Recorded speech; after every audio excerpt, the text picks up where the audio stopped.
David Yezzi's latest books are the biography Late Romance, Anthony Hecht, A Poet's Life, which appeared from St. Martin's Press, and his poetry collection More Things in Heaven, which is a new and selected, appearing from Measure Press. As an actor, he didn't want me to mention this. Sorry, David. As an actor, he recently performed. I love watching you perform, so I have to say this. David's a fantastic actor. As an actor, he recently performed the roles of King Lear at the Baltimore Shakespeare Factory and Hamlet's ghost/player king at the Chesapeake Shakespeare Company. He is a current Guggenheim Fellow and a professor in the writing seminars at Johns Hopkins University. He sometimes frequents Pimlico. He's one of my pals around town, David Yezzi.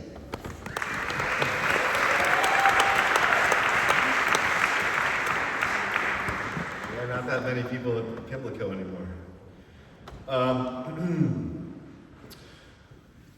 You remember when you used to have to sneak around to smoke weed? Not anymore. You just walk out the front door of the convention center and spark up a one-hitter on the corner of Charles Street. It's legal.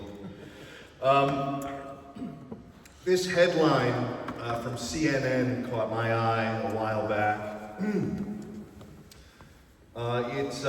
It reads, "They went to an abandoned home to smoke weed. Inside, they found a tiger." And the poem is called Tiger, Tiger, Tiger with a Y, like Blake's tiger. Strong bud, mind-splitting, hydroponic, pure indica, body-high, one-hit weed, grown from Hawaiian seeds in a closet in a double-wide in Maine up near Canada. To say that it unleashed the tiger is to say everything and nothing. To say that they had failed to foresee the consequences of their actions is to be complicitly young. Eve had the weed, and Adam had the papers. And they'd been having sex in fields and organ lofts and in abandoned houses. Even so, you never forget your first tiger. Nor had they dreamed it, like the Argentine writer Julio Cortázar, who imagined how it might be possible to share a living space with a wild creature, or, more to the point, how it would not be possible. What if the tiger claimed more and more space until the house was split in half? The parlors and the dining room and the foyer and the stairs would become the tiger's, and the rest under threat, cramped, and because the thermostat was in the half gone out of bounds, cold. So, here they were, the boy and the girl, and the weed, though they hadn't even gotten around to smoking it when this sleek shimmer and ripple of muscle entered the room.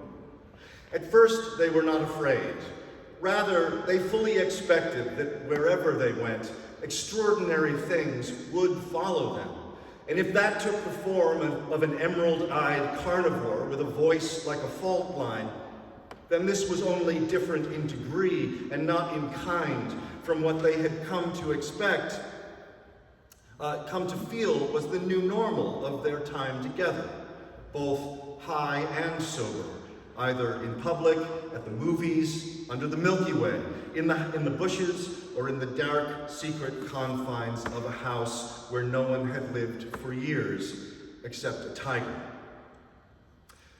There was nothing really strange about it, only that they began to fear for its care over time, sweeping out the rooms, arranging for food and medicine should the tiger fall ill with a viral infection or suppuration from an ingrown claw. But wasn't it their tiger? They had found it. "My tiger is your tiger," she had told him.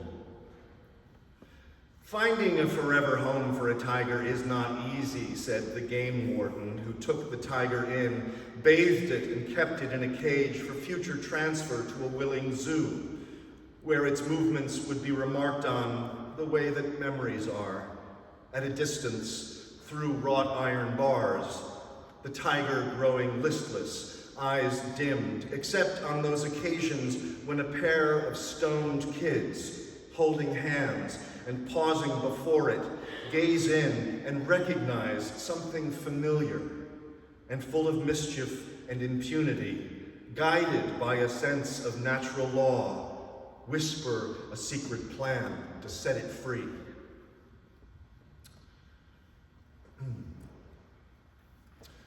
And I'll read one more poem.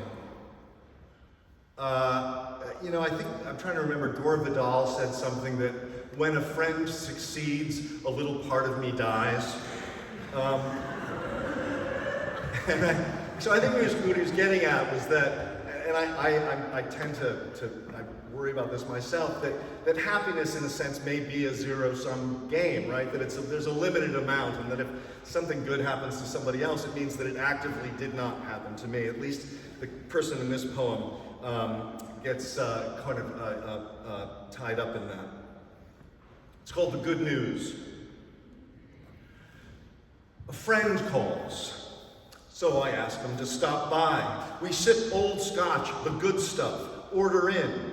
Some Indian, no frills too fine for him or me, particularly since it's been ages since we made the time. 2 drinks in, we've caught up on our plans. I've sleepwalked through the last few years by rote. He's had a nasty rough patch, quote unquote, on the home front.